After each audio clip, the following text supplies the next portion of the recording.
Bonjour et bienvenue dans ce podcast Histoire de sportifs. Je m'appelle Olivier et comme vous le savez, si vous suivez cette chaîne, je vous emmène le plus régulièrement possible à la rencontre de sportives et de sportifs qui nous partagent leur quotidien ou bien leurs aventures. Aujourd'hui, c'est tout particulier, nous sommes dans la Creuse, avec les petits oiseaux, et nous partons à la rencontre d'une grande famille de sportifs, ils sont très nombreux. J'ai donc décidé de ne pas y aller tout seul et d'emmener avec moi Sandrine, que vous connaissez si vous suivez la chaîne de podcast Conseils de sportifs. Bonjour Sandrine. Bonjour Olivier. Alors, est-ce que tu peux nous présenter cette famille ? La famille Massélis, qui sont-ils ? Alors, il y a Philippe, Sophie, bon, ça c'est les parents, ils ont 7 enfants. Alors, ils sont cavaliers, navigateurs, cyclistes, randonneurs. En gros, ce sont des aventuriers. Alors, ils ont à leur actif 24 carnets de voyage. Et aujourd'hui, c'est le voyage de la petite Amazonie qu'on vous propose. C'est parti. Ouais, et franchement, je conseillerais à tous les parents, toutes les familles de se lancer dans ce genre de projet parce que c'est accessible à tous, très sincèrement, et qu'on s'y sent complètement dans un univers différent, quoi. Nous voici donc dans la famille Massélis. J'ai en face de moi le papa, c'est comme le jeu de cette famille en fait. Bonjour, est-ce que tu peux nous présenter ta grande famille ? Oui, bien sûr Olivier. Alors moi je suis papa d'une heureuse famille de 7 enfants, dont les plus grands sont ici avec nous. Alors en premier lieu il y a Indy qui a 16 ans, voilà, qui est sur ma gauche. Salut Indy. Voilà, avec Isaïe, son frère à côté, donc il y a 12 ans, c'est notre numéro 3, Isaïe. Et le second garçon de la famille, puisqu'on a 5 filles et 2 garçons. Et donc ensuite, j'ai Nahuel qui est à côté de moi, on l'appelle Nana. Et qu'on entendra tout à l'heure. Voilà, qui a 14 ans, qui va bientôt sur ses 15. Et les autres sont en train de jouer. Ils sont en train de jouer, exactement. Voilà, dans un environnement nature, avec beaucoup d'animaux. Exact, oui, puisqu'on est en Creuse, dans une petite ferme reconstituée, en fait, qui a vécu comme une ferme assez traditionnelle avec des vaches, et puis qu'on a remise en route avec une vraie basse-cour, avec 13 chevaux, un cochon, une vache aussi. Voilà, enfin, de quoi être un peu autonome, et puis surtout de s'amuser.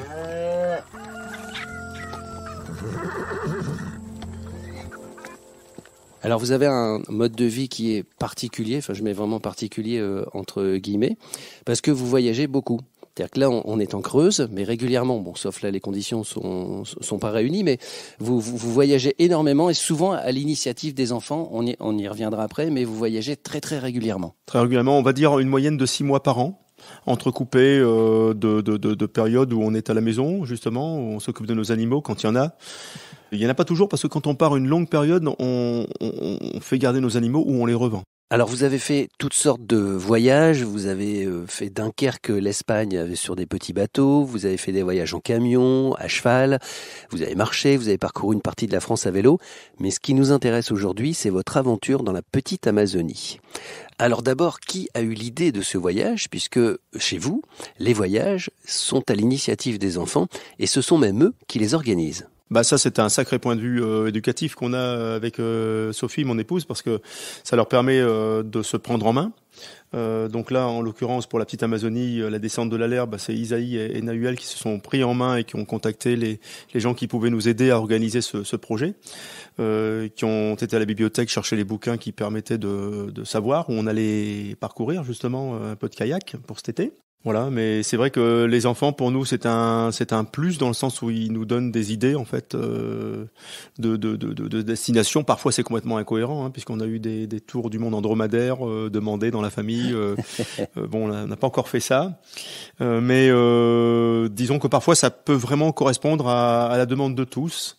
Et pour que ça puisse correspondre à l'ensemble, et les âges différents, parce chez nous ça va quand même de 6 mois à 16 ans, eh bien les initiateurs de voyage en général demandent à chacun ce qu'ils aimeraient voir, ce qu'ils aimeraient vivre. Voilà, donc ce fut le cas. Du coup, je me posais la question, est-ce que c'est un vote après ? Il y a un projet qui est proposé et on fait quoi ? On fait un vote à main levée ou il faut que ça réponde au plus grand nombre ? Comment ça se passe ? Écoute, j'aurais tendance à dire que c'est un peu, puisqu'on est tout le temps ensemble, on vit 24 heures sur 24 ensemble, puisque les enfants vont pas à l'école, ils vont à l'école à la maison et donc on se connaît très très bien. C'est un peu l'idée qui jaillit à un moment donné, un peu comme deux copains qui décideraient de faire le tour du monde au cours d'une soirée. comme ça, arrosé peut-être parfois. Mais pour nous, c'est pas spécialement arrosé, c'est simplement un enfant qui tiens, j'aimerais bien faire un peu de kayak cet été, ça serait super de descendre un fleuve. Bon voilà, où t'aimerais aller? Et puis si ça a une résonance qui paraît cohérente dans la famille, ça se fait tout seul. Tous, ok. Et voilà. Et l'initiative, enfin le projet, c'est tous les ans, c'est un enfant donc qui choisit un projet. Alors c'est quoi? C'est par âge? Tous les ans on change? Comment ça se passe là par rapport aux enfants? Écoute, je pense pas que ce soit vraiment organisé comme cela. C'est vraiment une idée qui jaillit dans une famille, enfin dans une communauté finalement. Il y a des gens qui sont plus à l'initiative de choses, D'accord. tu vois, régulièrement. Et là, je crois que dans les projets un peu improbables, c'est Isaïe qui est le chef de ce genre d'idées un peu insolites. Donc voilà, cette fois on lui a fait confiance, contrairement à la fois où il a demandé à faire le tour du monde en dromadaire d'ailleurs.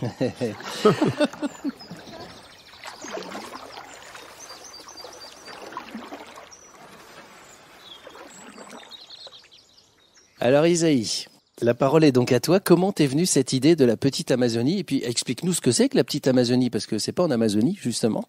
Donc tu vas tout nous dire. Eh ben non, c'est pas en Amazonie, mais c'est en dessous du bassin d'Arcachon. C'est la Leyre et la Grande Leyre. Là, moi, j'avais 9 ans quand j'ai eu cette idée-là. Du coup, Nahuel m'a aidé pour l'exercer, justement. Alors, on a tout de suite pris la carte et le crayon, quoi. C'est vite fait. Hein. À la bibliothèque, moi, je suis allée chercher des documents sur tous les fleuves de France. Donc vraiment, j'ai fait attention à tous les courants qu'il pouvait y avoir parce qu'il y avait quand même 2 petites. Donc voilà. Et après, comme on avait des amis vers le bassin d'Arcachon, je me suis dit que si on arrivait à remonter jusqu'au bassin d'Arcachon, on pourrait aller leur dire un bonjour. Voilà, c'est simple, hein, mais voilà. Mais alors, la petite Amazonie, vous l'avez faite comment? À la nage, à pied, en marchant sur les rives? Explique-nous le parcours. Eh ben, on aurait pu le faire à pied, on aurait pu le faire à la nage, mais non, on a choisi le canoë-kayak. Alors, c'était vraiment amusant parce que on était vraiment serrés. C'était de toutes petites rivières ensevelies par des branches souvent. En même temps, avec la canicule, ça nous protégeait du soleil. Souvent des troncs étaient au milieu, donc pareil, encore une fois, voilà pourquoi qu'on dirait la petite Amazonie, hein, parce que c'est vraiment en fait en désastre souvent.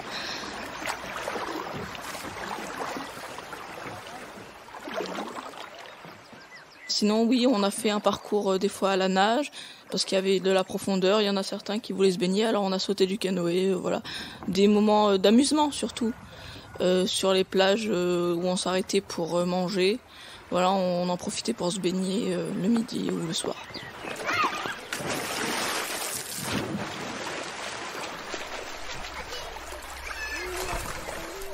Et alors les canoës, il paraît que c'est ta sœur qui les a négociés, les canoës.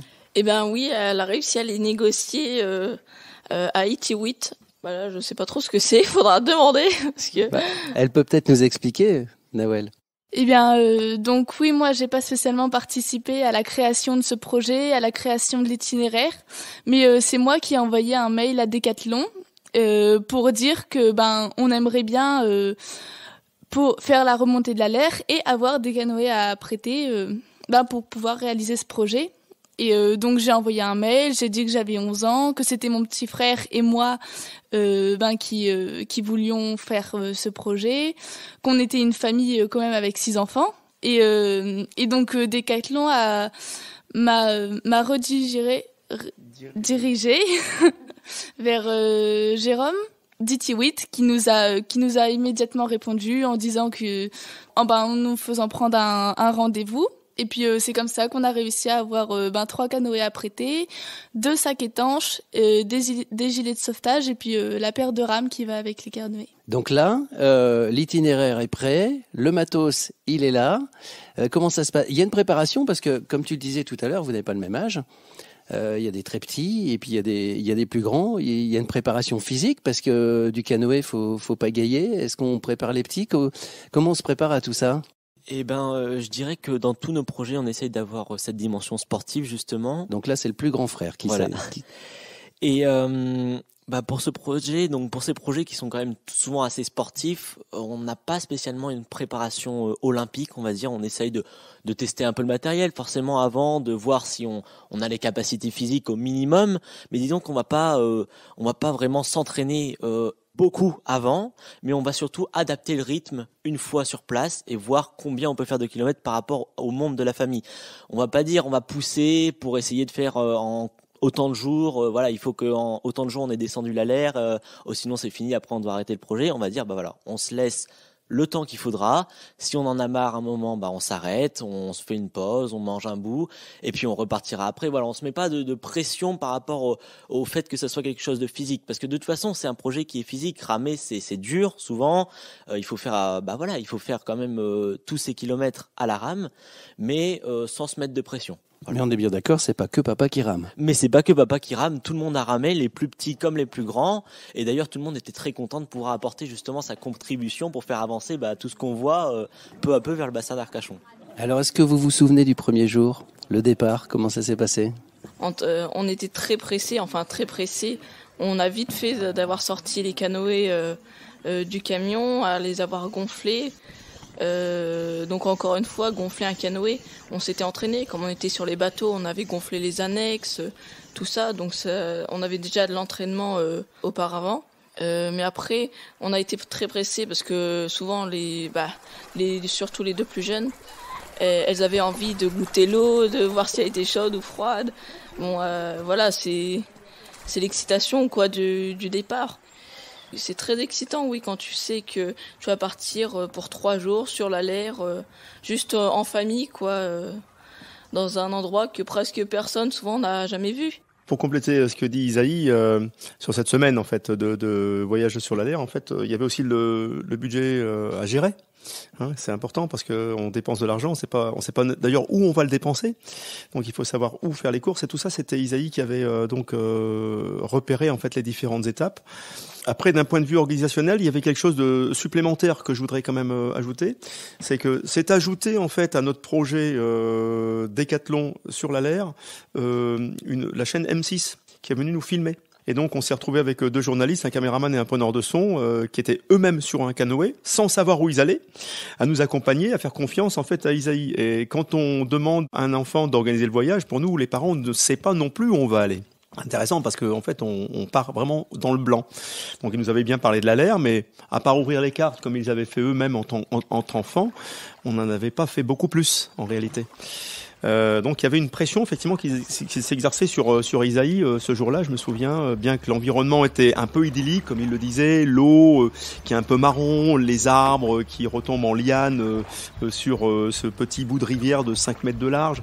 C'est assez excitant, c'est vrai, mais il y a quand même derrière toute une pression que moi je me souviens avoir senti. Enfin, c'était assez palpable de sentir la pression sur notre fiston là de 9 ans à l'époque. Ouais.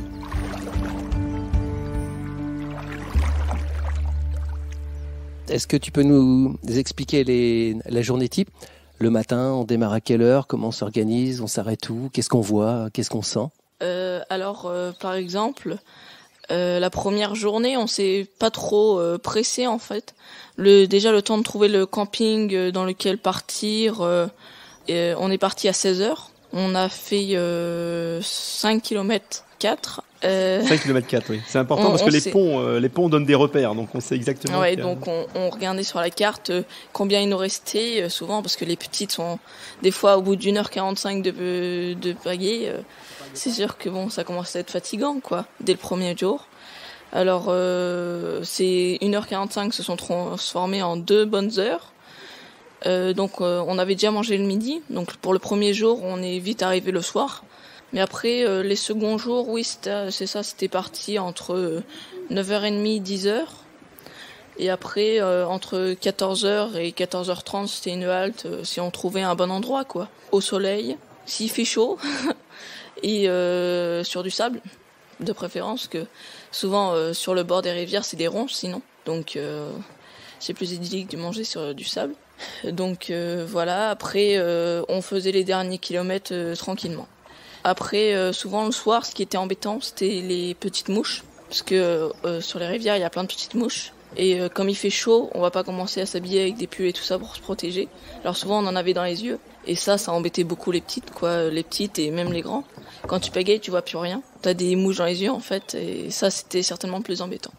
Comment vous êtes organisé pour des choses un peu pragmatiques, hein, mais les repas, comment vous avez organisé ça? Eh bien, déjà pour les 2 premiers jours, on avait prévu les repas du midi et du soir. Donc le midi c'était un sandwich. On avait acheté des petites galettes pour que le pain reste quelque temps frais et bon quoi. Et sinon le soir, c'était des pâtes, des repas simples, hein, mais que tout le monde aime. Donc on était tous contents avec des petites saucisses et tout. Et puis dès qu'on en avait plus, après le deuxième jour, on a fait des courses dans les campings ou dans les supermarchés à côté de la rivière quoi. Et si le magasin se trouvait un peu plus loin que d'habitude, et c'était papa et Didi qui allaient en courant et puis qui revenaient avec les sacs de courses pour 2 jours ensuite. C'est vrai qu'on essayait quand même d'être un maximum autonome. On était quand même 8 donc sur des canoës kayaks, donc c'est vrai que pour la nourriture, faut tout porter, donc c'est vrai que c'était assez compliqué, mais on essayait quand même d'être au maximum autonome pour pouvoir justement se plonger à fond dans ce projet de petite Amazonie et disons d'être vraiment des aventuriers quoi, et de pas devoir chercher un magasin tous les 3 heures parce que il nous manque des pâtes, du riz ou des lingettes. Donc voilà, on essayait vraiment d'être en mode aventurier. Voilà. À fond. Ouais, vraiment. Et est-ce que c'est une sensation que vous avez eue justement ? Vraiment, on s'y attendait d'ailleurs pas du tout. Nous, quand on est parti, on s'est dit ça va être une descente, mais comme on pourrait imaginer d'autres descentes où des fois on croise des petits villages, on va croiser des piétons qui sont sur le bord, sur un chemin de halage. Là, sur la petite Claire, rien du tout, pas de chemin de halage. On a croisé vraiment peut-être 2 villages en tout, des vrais villages en tout cas. Vraiment pas grand-chose, quelques ponts de temps en temps, mais sinon on est perdu quoi. Vraiment, on est dans la jungle.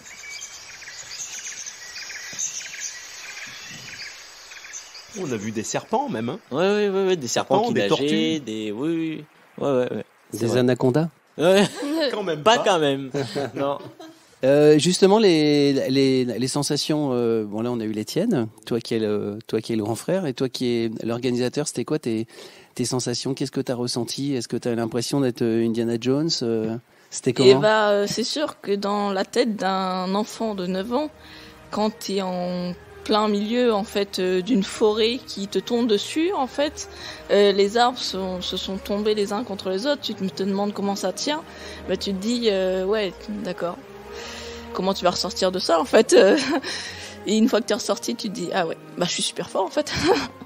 C'est ça. T'étais impressionné alors du coup? Oui, c'est hyper cool en fait. Tu te dis ça comme ça, mais c'était super vraiment. Et la nuit, ça fait pas peur la nuit? Et la nuit, souvent, moi je dors vite, mais souvent papa ou Didi nous disaient qu'ils entendaient souvent des sangliers des fois, mais très peu, mais sinon. Voilà, des bruits des petits animaux de l'eau, quoi, des tortues ou des poissons qui chassent, des trucs. En fait, pour dormir, on n'a qu'une seule tente 9 places.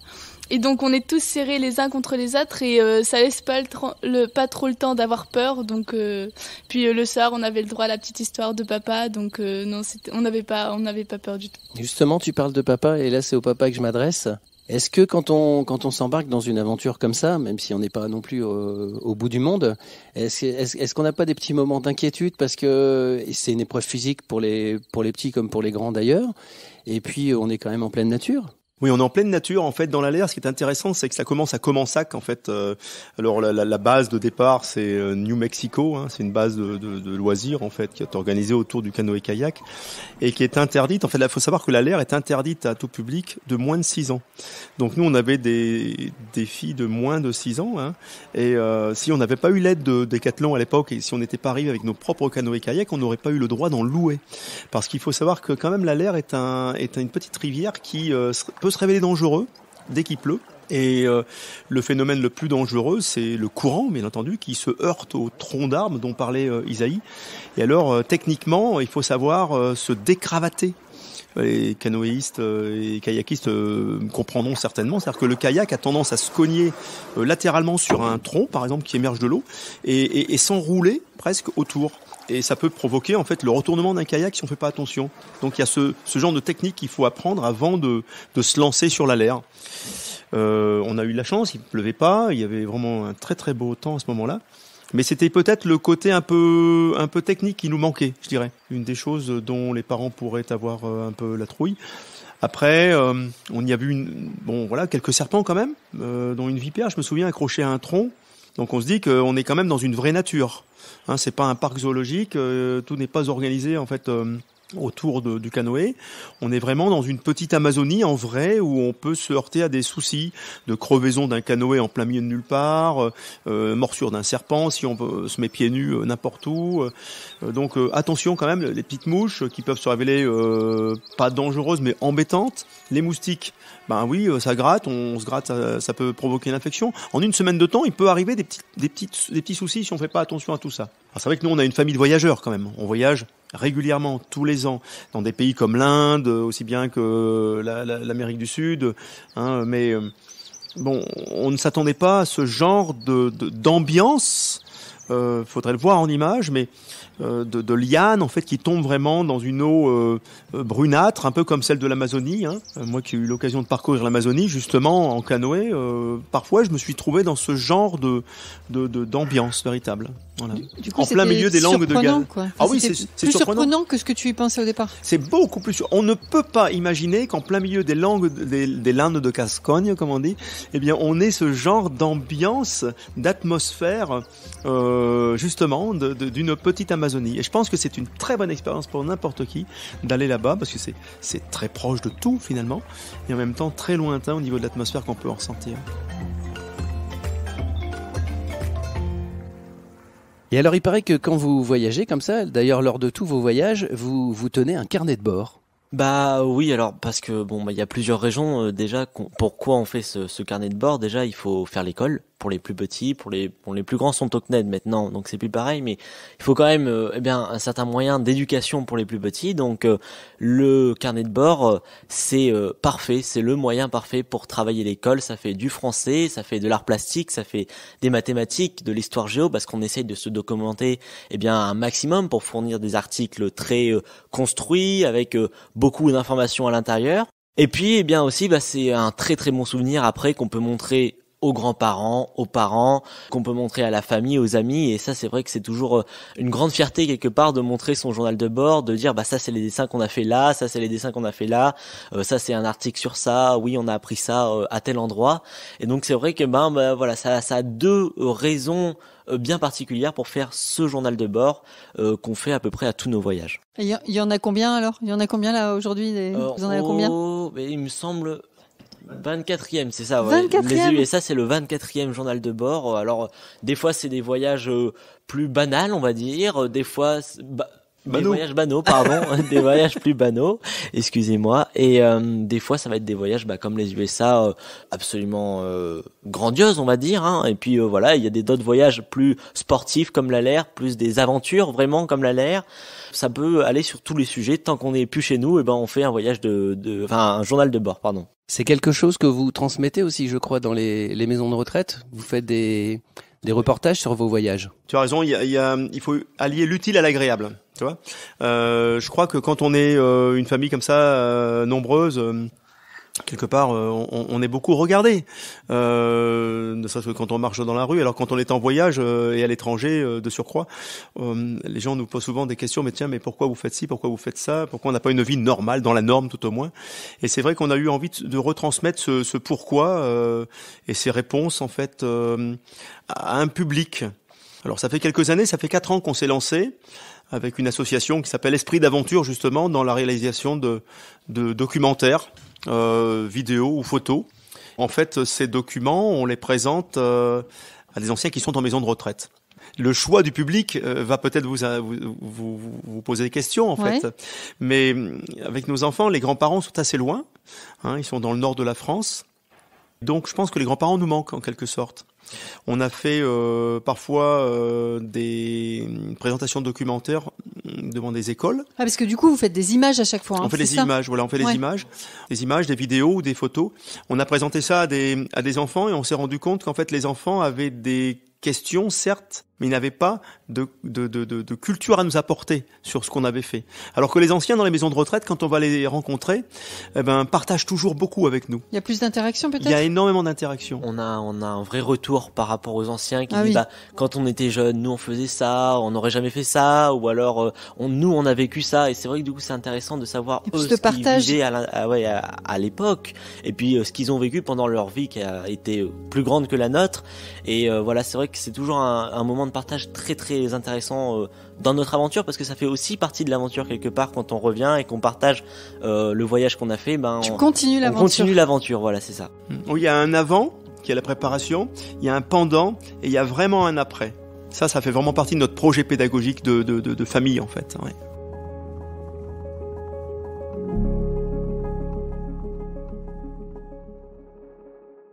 Combien de temps à peu près pour préparer un projet ? Alors bien sûr qu'il y a des projets de différentes dimensions, comme on a dit, des projets un petit peu plus sportifs ou un peu plus courts. Et après il y a des gros projets comme les États-Unis.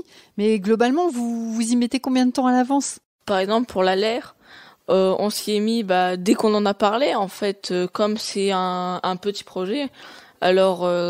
Ça t'a pris combien de temps pour préparer ça ? Moi, pour moi la carte et tout ça, j'ai mis 2 semaines, je crois. Et après, Nahuel, ça a mis plus de temps pour les réponses et tout ça. Les réponses à la logistique.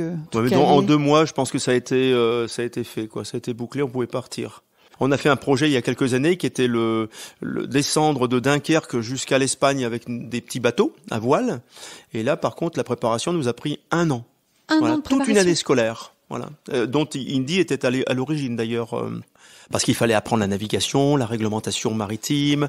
Il y avait beaucoup plus d'investissement au niveau apprentissage, je pense. Oui, et là je dirais que il y a eu un autre projet de voyage en vélo qui nous a montré ça aussi avant, mais on va dire que ce projet de petits bateaux autour de la France, c'est l'un des premiers projets qui nous a véritablement montré que la préparation d'un projet, c'était vraiment un programme scolaire en soi, et que dans ça, on a eu des mathématiques, de l'histoire, de la géographie, on a eu du français pour écrire des lettres de sponsors, on a eu vraiment tout un programme scolaire dans cette préparation de petits bateaux, et après on a réussi à faire notre projet, mais c'est vrai que on a découvert un programme dans ces préparations, quoi. Est-ce que vous avez, puisque là vous êtes 3 autour de la table, même si la famille est beaucoup plus grande, est-ce que vous avez une anecdote de cette petite Amazonie, de cette aventure ? Ou papa, hein. Si papa a une anecdote, il peut aussi la raconter. Hein. Alors, mon anecdote, je la raconte parce que c'est vrai que là, les enfants n'en ont pas parlé, ça leur semble tout à fait logique, je pense, ce qu'on a fait. Mais on avait décidé, pendant ces 7 jours de descente de la LER, de prendre des grands sacs poubelles et de récupérer tous les détritus qu'on trouvait sur notre chemin, en réalité. Et je trouvais que c'était une idée super sympa pour les enfants de s'apercevoir qu'il y avait effectivement de temps en temps une paire de godasses qui traînait, un bidon par-ci, un pneu par-là. Mais on n'en a pas trouvé tant que ça, finalement. On a récupéré peut-être 2 gros, énormes sacs poubelles, c'est vrai. Mais s'apercevoir quand même qu'au fur et à mesure qu'on arrivait vers la civilisation, là, aux alentours de la ville de Salles, alors c'est pas moi qui ai inventé le nom, mais enfin justement, la ville de Salles, puis ensuite vers le bassin d'Arcachon, plus on avançait vers la LER finalement, eh bien plus l'on trouvait de détritus. Alors quand même, c'est un parc. Donc il est nettoyé d'abord par l'eau naturellement pendant tout l'hiver, et puis il est quand même entretenu par les gardes de chaque commune, hein, faut le savoir. Donc c'est pas sale, mais il y avait de quoi faire malgré tout. L'idée était sympa. Petite anecdote des enfants peut-être. Isaïe, toi qui es l'organisateur du voyage. Un truc qu'on n'avait pas du tout prévu, mais un jour on s'est arrêté sur une plage assez grande. On n'était pas tout seul, il y avait d'autres gens. Et il y avait une corde installée au-dessus du trou de la LER, on appelait ça. Et en fait, c'est un trou où on peut pas toucher le fond. Donc on sautait il y avait une branche, une ficelle accrochée à une branche, et on s'accrochait à la ficelle et on sautait dans le trou. Et ça, c'était hyper cool parce que bon, du coup on On l'a tous fait un par un, mais plusieurs fois. Du coup, on a consacré notre après-midi à ça. Mais Des vrais aventuriers. voilà, on jouait à Tarzan. Alors moi, je pensais du coup à deux choses. Déjà, il y avait une partie très rigolote avec les journalistes qui eux avaient de M6 qui eux avaient un tas de matériel énorme, un drone avec des caméras, et il fallait tout mettre ça sur leur canoë à eux, kayak, et alors on s'amusait beaucoup à les regarder nous suivre parce que c'était compliqué de filmer en pagayant, en nous suivant, en portant le matériel, donc c'est vrai que ça a été une aventure en soi. Et après, il y a une deuxième petite anecdote qui est très sympa aussi, c'est quand on est arrivé il y a un moment, il y a une grande, on va dire, plateforme où il y a très peu de fond, c'est du sable blanc. Et là, en fait, on a planté nos rames dans le sable et on a arrêté nos canoës et kayaks, mais en plein milieu de ce genre de petit lac naturel qui s'est fait dans l'air. Et on a fait nos sandwichs sur le canoë kayak sans débarquer à terre. Et donc là, on a passé, du coup, à peu près 6 heures d'affilée sur les canoës sans s'arrêter, sans poser pied à terre. Et c'était assez drôle de manger sur l'eau comme ça, c'était vraiment marrant. Une dernière pour la fin ? Moi, oui, je me rappelle d'un truc où on avait tous rigolé, sauf Isaïe, parce que c'était à lui que c'était arrivé, bien sûr. C'est toujours toutes les catastrophes arrivent à Isaïe pendant nos voyages. Hein. C'était justement à cause de ces petites mouches qui venaient dans nos yeux et tout. Et Isaïe, c'était le capitaine du projet. Il avait fait l'itinéraire et tout, et donc il était sur le canoë, à l'avant du canoë pour être le capitaine, et donc c'était lui qui se prenait toutes les mouches, et justement c'était lui qui les aimait le moins, et nous derrière on rigolait, et lui il était embêté par les mouches qui rentraient dans ses yeux. Donc t'es vraiment capitaine de l'embarquement là. Et oui, souvent mon canoë, enfin notre canoë, parce que j'étais souvent avec Didier et Nana. On était devant. C'est toi qui ouvre c'est moi qui ouvre la voie, voilà. Ouais, il y a eu pas mal aussi de petites aventures avec les branches basses qui viennent se prendre dans ta tête parce que t'as regardé derrière, que t'étais pas concentré et tout. Ça, c'était il y a eu pas mal de petits, on va dire, fails dans ce voyage, mais sinon non. Pas de gros bobos. Non, tout s'est bien passé dans l'ensemble. Voilà, jamais de trucs bien méchants, mais surtout des trucs assez rigolos. Et au final, vous avez fait combien de kilomètres ? Alors, en tout, on a fait à peu près 90 kilomètres. Je trouve ça énorme. Et en fait, notre plus grosse journée, on avait fait 21 kilomètres. Après, les plus petites, je crois qu'on a eu 2 journées entre 21 et 20 kilomètres. Après, on a eu 2 autres journées où c'était 4-5 kilomètres, des trucs pas très vite. Il faut savoir que 21 km en fait sur l'air, ça nous prenait vraiment toute une journée, 6-7 heures de pagayage. Hein. Ouais. La notion de distance, en fait, elle est complètement différente de celle qu'on peut avoir à terre, à vélo ou à pied. Voilà. C'est beaucoup plus long de pagayer que d'avancer avec un vélo sur la route. Et les kayaks alors ? Confortables ? Oui, franchement, on a été très étonnés. Justement, on a eu pas mal de doutes par rapport à ces kayaks. Au départ, en tout cas, avant de les avoir vus, avant de les avoir testés, on avait pas mal d'a priori, surtout pas de doutes, mais d'a priori. Le fait qu'ils soient gonflables, surtout. Sur le fait qu'ils soient gonflables, oui, en effet. Et c'est vrai qu'on a été impressionnés par le matériel, bluffés, parce que d'ailleurs, on a eu une expérience assez intéressante, c'est que les journalistes qui nous suivaient avaient un canoë-kayak qui était dur, rigide, pas gonflable, rigide, et ils ont plus eu de problèmes que nous, surtout au niveau des manœuvres, quand il faut soulever le kayak, quand il faut le tirer sur la berge, et nous on le prenait comme ça sous le bras, et puis eux ils devaient être à 2 pour le porter. Voilà, c'est tous des avantages que ça nous a donné sur cette petite rivière et qui sont vraiment fantastiques. Et en termes de bruit, c'est calme ? Et en termes de bruit, c'est tout à fait calme parce que, au contraire justement d'un kayak rigide, on n'entend pas les rames qui vont venir râper le côté à chaque fois qu'on va pagayer. On va juste entendre la nature, les petits oiseaux et puis les bruits des insectes. Et ça, c'est vrai que c'est un avantage incroyable parce que on se sent encore une fois encore plus dans la nature que quand on commence à être 3 canoës, 4 canoës à pagayer et qu'il y a toujours les bruits des rames. Ça peut devenir embêtant. Alors que là, pas du tout. Qu'est-ce que vous retiendrez de cette aventure ? Je dirais qu'on peut trouver l'Amazonie en France. Ça, c'est quand même extraordinaire de savoir que pour pas cher, en 7 jours, on peut descendre la petite Amazonie. Ouais, et franchement, je conseillerais à tous les parents, toutes les familles de se lancer dans ce genre de projet parce que c'est accessible à tous, très sincèrement, et qu'on s'y sent complètement dans un univers différent, quoi. Eh ben moi je dirais que contrairement à ce qu'on pourrait croire, le kayak c'est pas du tout ringard et c'est super amusant. Donc vraiment faut pas hésiter quoi. Isaïe, monsieur projet? Moi, ce qui m'a vraiment le plus plu, c'est les petits coins de baignade. Parce qu'on a vraiment trouvé des coins trop bien. Et une touche féminine peut-être pour finir? Ben moi je retiendrai surtout que on n'est pas spécialement obligé de partir à l'autre bout du monde pour pouvoir vivre un truc super sympa en famille et que c'est simplement vers le bassin d'Arcachon qu'on peut faire une super remontée de la Leyre en canoë et en famille que ça y est on a trouvé le bonheur quoi. Et si vous aviez une baguette magique pour votre prochain voyage? Alors là on parle de l'avenir, ça vous emmènerait où en famille? On avait déjà pensé l'année dernière, mais peut-être encore l'année d'avant, à un voyage à vélo en Angleterre pour apprendre l'anglais. Comme on veut tous partir aux États-Unis, faut s'y mettre. Donc on avait pensé à ça. Mais bon, quand ces temps-ci, on peut pas, donc on n'a pas réussi en fait à avancer dedans. Plus tard. Mais sinon, voilà, c'est toujours une idée C'est reporté, qui reste. c'est juste reporté. Ça veut dire quoi, on veut tous aller aux États-Unis?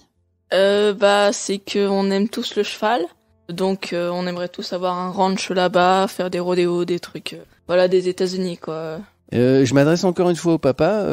Quelle case il faut cocher pour qu'une aventure comme ça soit réussie? C'est intéressant que tu me poses cette question-là parce que c'est un peu le fondement de l'éducation qu'on a de notre famille. Je parle pas d'éducation de nos enfants essentiellement, mais l'éducation de la famille, si tu veux. Nous, on coche chaque jour 4 cases. Il y a une dimension physique à chaque journée qui passe de la vie qui est importante et de surcroît quand il s'agit d'un projet qui va durer 7 jours ou qui va durer quelques mois, il faut qu'il y ait une dimension physique au projet. Il faut qu'il y ait une dimension culturelle au projet, qu'on apprenne de la région dans laquelle on se trouve, si tu veux. Et puis une troisième dimension qui me semble intéressante, c'est la rencontre de l'autre. Donc moi, c'est ce que j'appelle la dimension humaine. On rencontre quelqu'un qui vous apprend un peu, qui devient le professeur de l'école de la vie, comme on pourrait dire. Donc cette dimension humaine, elle est fondamentale également. Et puis une quatrième dimension dont on parle beaucoup aujourd'hui, qui fait un petit peu résonance à la mode, on va dire, c'est la dimension du bien-être. Donc il faut qu'à la fin de ce projet, ou même pendant ce projet, à la fin de chaque journée, on se dise, on est bien. Voilà, on est dans le bien-être. Et on est bien ensemble, c'est-à-dire que c'est pas que moi je suis bien à 50 ans, mais ma petite qui a 7 mois, elle est bien aussi. Mon gamin qui a 12 ans, c'est pareil, il est bien, il s'est trouvé bien, on est dans le bien-être. Donc ces 4 dimensions-là sont les 4 cases qu'on coche à chaque projet qu'on réalise en famille. Et la petite Amazonie cocher ces 4 cases? Oui, complètement. C'est tellement improbable. Je dirais que ça mérite justement de faire un partage comme ça, comme aujourd'hui, parce que ça permettra peut-être à d'autres de se dire tiens, mais finalement à côté de chez nous, on a la petite Leyre qui ne connaissent peut-être même pas. Eh bien, allons y faire un tour, louons un kayak et puis allons-y.